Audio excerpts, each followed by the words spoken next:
Good morning all of you. Welcome to BPSC online classes. बच्चों, आप लोगों ने पिछली कक्षा में कोशिका के भाग पढ़े थे। कोशिका के भाग में पढ़ा था पादप कोशिका। पादप कोशिका के 3 भाग होते थे: कोशिका भित्ति, जीवद्रव्य, रिक्तिकाएँ, जिसमें से हम लोगों ने कोशिका भित्ति पढ़ लिया था।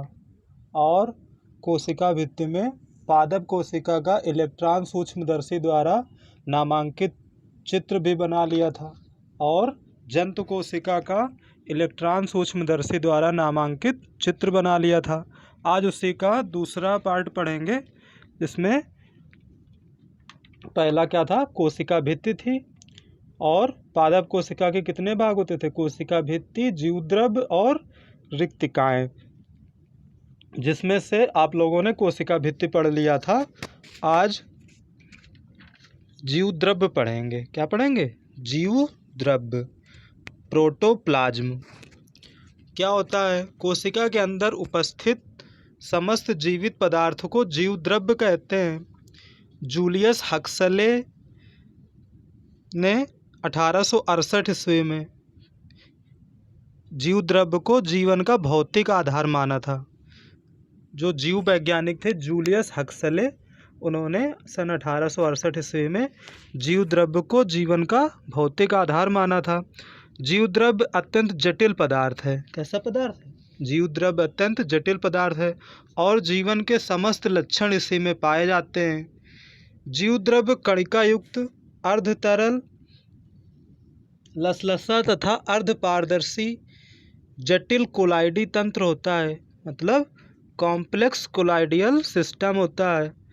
जीवद्रव्य में जल 70 से 95%, अकार्बनिक पदार्थ, धनायन, कैल्शियम, धनायन में जैसे कैल्शियम, पोटेशियम, मैग्नीशियम, और ऋणायन में नाइट्रेट, सल्फेट, बाइकार्बोनेट, क्लोराइड आदि कार्बनिक पदार्थ पाए जाते हैं, तथा कार्बोहाइड्रेट, वसा, प्रोटीन, न्यूक्लिक अम्ल, एंजाइम, विटामिन व वृद्धि नियंत्रक हार्मोन्स। इस तरह से जीवद्रव्य में सभी पदार्थ आणविक इकाइयों के रूप में रहते हैं। कैसे रहते हैं? जीवद्रव्य में सभी पदार्थ आणविक इकाइयों के रूप में रहते हैं तथा एक जीवित तंत्र का निर्माण करते हैं। क्या करते हैं? तथा एक जीवित तंत्र का निर्माण करते हैं, मतलब जीवित तंत्र का निर्माण करते हैं जो जीवद्रव्य में होता है। इस तरीके से जीवद्रव्य जीवन का भौतिक आधार है। जीवद्रव्य क्या है? जीवन का भौतिक आधार है। जीवन के समस्त लक्षण जीवद्रव्य में पाए जाते हैं। जीवों में चलने वाली विभिन्न जैविक क्रियाएं जीवद्रव्य द्वारा ही संचालित होती हैं। इन्हीं गुणों के कारण जूलियस हक्सले ने जीवद्रव्य को जीवन का भौतिक आधार कहा है। जूलियस हक्सले ने क्या कहा है? जीवद्रव्य को जीवन का भौतिक आधार कहा है। जब तक जीवद्रव्य है तभी तक जीवन है, और उन्होंने बताया है जब तक जीवद्रव्य है तभी तक जीवन है। जीवद्रव्य के मृत होने से जीवन भी समाप्त हो जाता है। क्या होता है? जीवद्रव्य के मृत होने से जीवन भी समाप्त हो जाता है। इसके अंदर होने वाली जैविक क्रियाएं निम्नलिखित हैं। नंबर 1, गति, मूवमेंट। जीवद्रव्य के अंदर जो क्रियाएं, जैविक क्रियाएं होती हैं, वो उसमें क्या है? पहला नंबर है गति। इसमें ब्राउनियन गति पाई जाती है, जो सदैव होती रहती है। यह साल अवस्था में अत्यधिक तीव्र होती है। साल का मतलब जल अवस्था में। जल आप लोग जानते हैं, उसी तरीके जीवद्रव्य भी एक तरल पदार्थ है, उसमें ब्राउनियन गति होती है। ब्राउनियन गति का मतलब रैंडम मोशन ब्राउनियन गति होती है।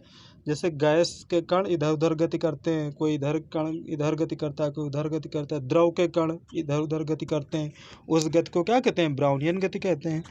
ऐसे दूसरा नंबर उत्सर्जन, एक्सक्रेशन। अनेक रासायनिक क्रियाओं के फलस्वरूप जो दूषित व्यर्थ पदार्थ पैदा होते हैं, वे जीवद्रव्य के बाहर निकाले जाते हैं। किसके द्वारा? उत्सर्जन के द्वारा, मतलब मलमूत्र के द्वारा जो पदार्थ, दूषित पदार्थ होते हैं, वो बाहर निकाले जाते हैं। वो जीवद्रव्य के द्वारा बाहर निकाले जाते हैं। इसका तीसरा नंबर है वृद्धि और जनन। तीसरा नंबर क्या है? वृद्धि और जनन। वृद्धि और जनन में ग्रोथ एंड रिप्रोडक्शन, इसमें क्या है? विभिन्न पोषक पदार्थों को प्राप्त करके जीव द्रव्य में अनेक उन्हें अपने अनुसार बनाकर आत्मसात कर लेते हैं। इसे स्वांगीकरण भी कहते हैं। इससे जीव द्रव्य की मात्रा बढ़ती है। बाद में विभाजन होने से कोशिकाओं की संख्या बढ़ती है, अर्थात वृद्धि तथा जनन भी जीव द्रव्य द्वारा प्रभावित होते हैं। उत्तेजनशीलता, बाहरी उद्दीपन को ग्रहण करने की क्षमता जीव द्रव्य में होती है। जैसे गर्मी, सर्दी, अम्ल, क्षार, विद्युत आदि से यह प्रभावित होता है तथा उत्तेजना प्रदर्शित करता है।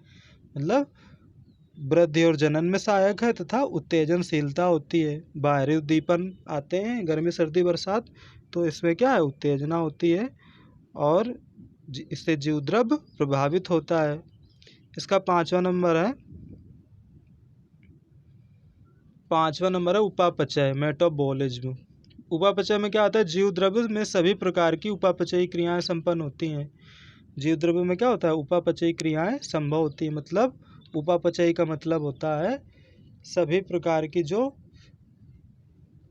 आंतरिक क्रियाएं हैं उन्हें उपापचयी क्रिया कहते हैं। अनुकूलन, एडाप्टेशन। अनुकूलन क्या? जीव द्रव्य के कारण ही जीवधारी अपनी परिस्थितियों के अनुकूल अपने अंदर क्षमता पैदा करता है और जीवन संघर्ष में सफल होता है, उसे अनुकूलन कहते हैं।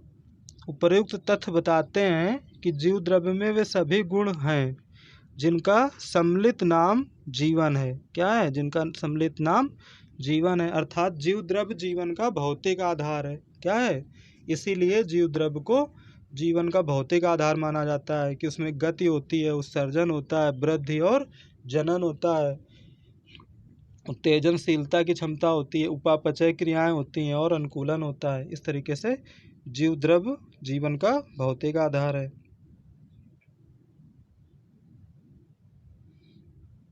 जीव द्रव्य के दो प्रमुख भाग होते हैं। जीव द्रव्य के कितने भाग होते हैं? जीव द्रव्य के दो प्रमुख भाग होते हैं।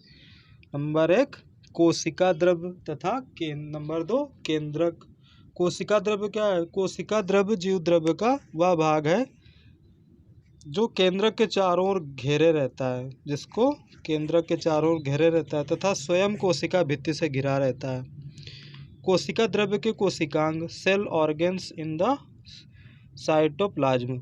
देखो कोशिका द्रव्य के कोशिकांग कितने? कोशिका द्रव्य में अनेक प्रकार की रचनाएं होती हैं जिन्हें कोशिकांग कहते हैं। ये प्रकार हैं। नंबर 1 कोशिका कला, अंतर्द्रव्यीय जालिका, माइटोकॉन्ड्रिया, लवक, गोल्जी काय, राइबोसोम्स, लाइसोसोम, सेंट्रोसोम। ये क्या है? कोशिका द्रव्य के कोशिकांग हैं, मतलब कोशिका के अंग हैं। इस तरीके से इसका दूसरा भाग है केंद्रक के भाग।